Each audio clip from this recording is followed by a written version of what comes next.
number 2. Yeah. This just in, you are looking at obviously a very disturbing live shot there. That is the World Trade Center, and we have unconfirmed reports this morning that a plane has crashed into one of the towers of the World Trade Center. CNN Center right now is just beginning to work on this story, obviously calling our sources and trying to figure out exactly what happened, but clearly something relatively devastating happening this morning there. And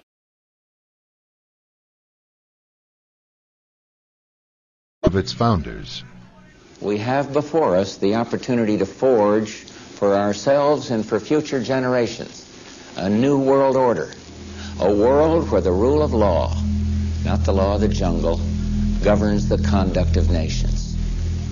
When we are successful, and we will be, we have a real chance at this new world order, an order in which a credible United Nations can use its peacekeeping role to fulfill the promise and vision of the UN's founders.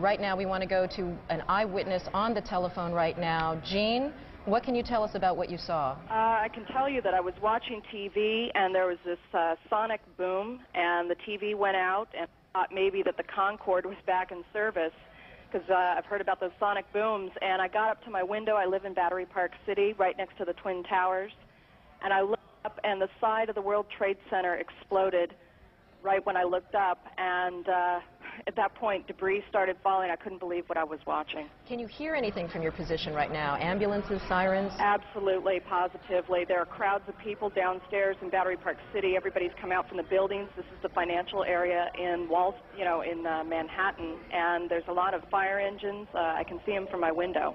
Jean, can you tell us, I don't know if you can tell which tower it is that's on fire right now, or the kinds of services that are inside that tower?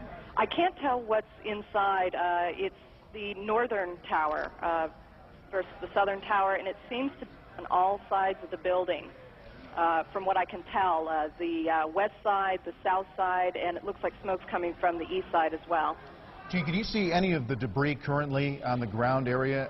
Absolutely. I mean, it's continuing to kind of flutter down like leaflets, and at first there was just tons of debris, and it continues to fall out, and it looks like these uppermost floors are definitely on fire. Can you see any actual people in that area who may have been hit by any of this debris or were not able to get out of the way? Can you see any crowds that may be too close to where they should be? Anything like that? No, I don't think so, and it's not a highly trafficked area at the base of the World Trade Center, so that's one fortunate thing. Jean, right now we're continuing to look at pictures of this devastating scene. According to Sean Murtaugh, Vice President of Finance, he witnessed what he described as a twin-engine plane, possibly a 737. He was almost absolutely sure that it was a large passenger jet that went into that plane. Jean, you're saying that you didn't see anything initially. You didn't see a plane actually approach the building. I had no idea it was a plane. I just saw the entire top part of the World Trade Center explode. So I turned on the TV when I heard they said it was a plane. It was really strange. Were you there living in New York during the World Trade Center bombing? No, I wasn't. Fortunately so. When you say a sonic boom, did you actually feel anything? Were things shaking in your apartment? Yeah, you could feel it. It was just a gigantic sonic boom. The TV it went off for a second and then it went back on. I saw the side of the World Trade Center exploded into flames and black smoke. We are going to join another one of our New York affiliates, WABC, for their live coverage. Plane overhead, and then all of a sudden I thought it sounded kind of louder. Then I looked up, and all of a sudden it smashed right dead into the center of the World Trade Center. Big flash of flame, fire coming out from all over. Then all the bricks is a huge hole right now. It almost looked like the plane probably went through. I'm not sure. Winston, can you see, are you on the north side there where the plane made contact? Yes, I am. Now, when you say a huge hole, one of our earlier witnesses, Libby Clark, said not much of the plane came down off the building. Much of it went totally right into the building. It's in the building, from what you can see. Right. Now, can you see if there's a lot of debris downstairs, Winston? No, because it looked like it's inverted. With the impact, everything went inside the building. Inside. The only thing that came out was a little bit of the outside awning.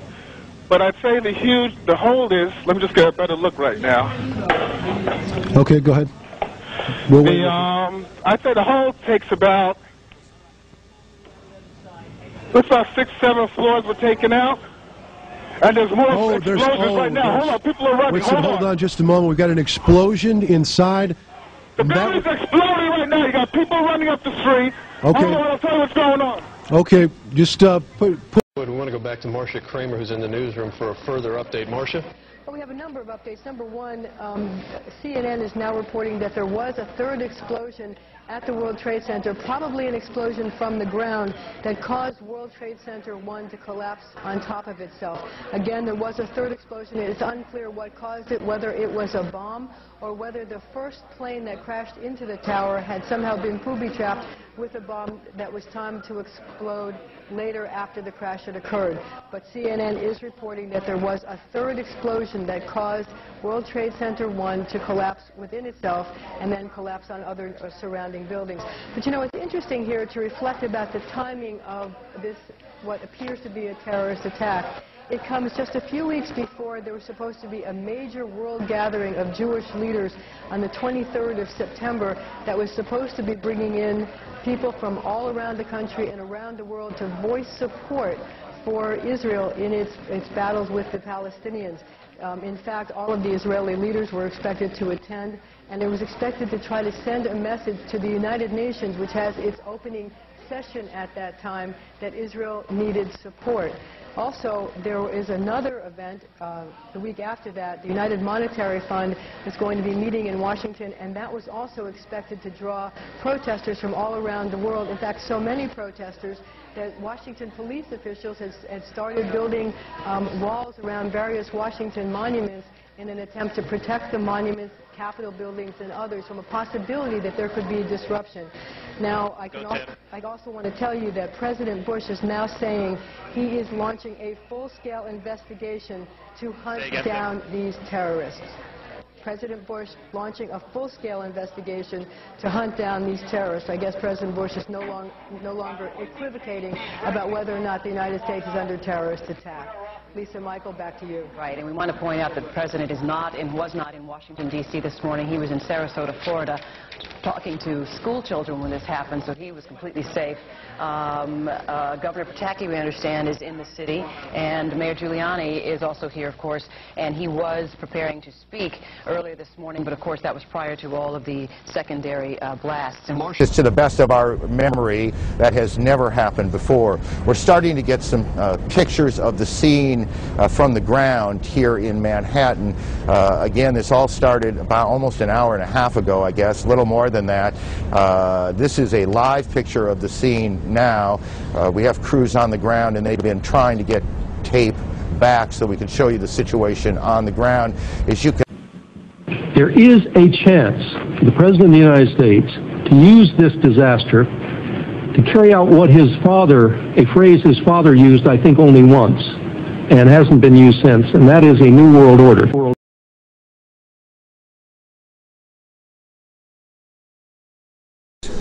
He wills. We have confidence because freedom is the permanent hope of mankind, the hunger in dark places, the longing of the soul. When our founders declared a new order of the ages, when soldiers died in wave upon wave for a union based on liberty, when citizens marched in peaceful outrage under the banner Freedom Now, they were acting on an ancient hope that is meant to be fulfilled.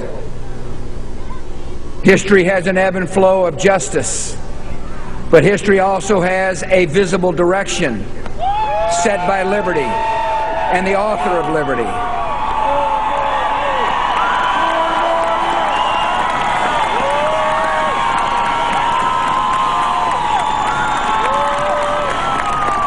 When the Declaration of Independence was first read in public and the Liberty Bell was sounded in celebration, a witness said it rang as if it meant something. In our time, it means something still. America in this young century proclaims liberty throughout all the world and to all the inhabitants thereof. Renewed in our strength, tested but not weary, we are ready for the greatest achievements in the history of freedom. May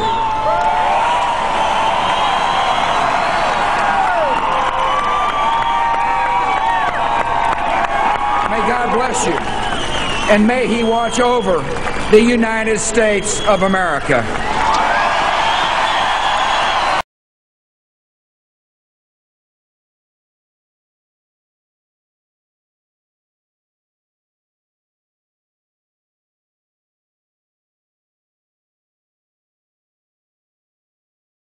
I think it's a very important message to learn that nothing was going to be perfect in a situation where we were in the midst of creating if you like, the institutions and the practices of a new world. And the American objective of regime change, which had always been their policy, indeed under the previous administration, under pressure of an American military deadline? Well, our position was not that. Our position was to support action so that the will of the international community that Saddam Hussein disclose and dispose of weapons be enforced. And at the back of my mind was this sense that if the international community did not act here, then the international community would find it difficult to gain credibility for acting in other areas, and this new world order that we were trying to create was being put at risk.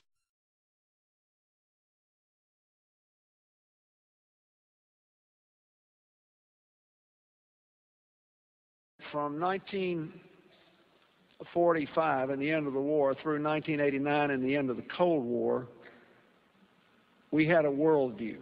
Republican and Democratic presidents alike, from Harry Truman to George Bush, stood for freedom and stood for certain propositions that would make America strong and healthy and grow the middle class and shrink poverty and stand against communism.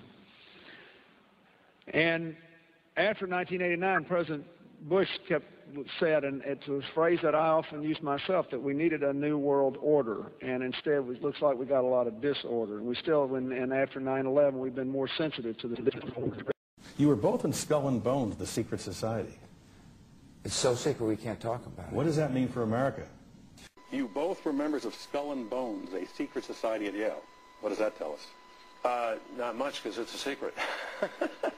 Is there a secret handshake? Is there a secret code?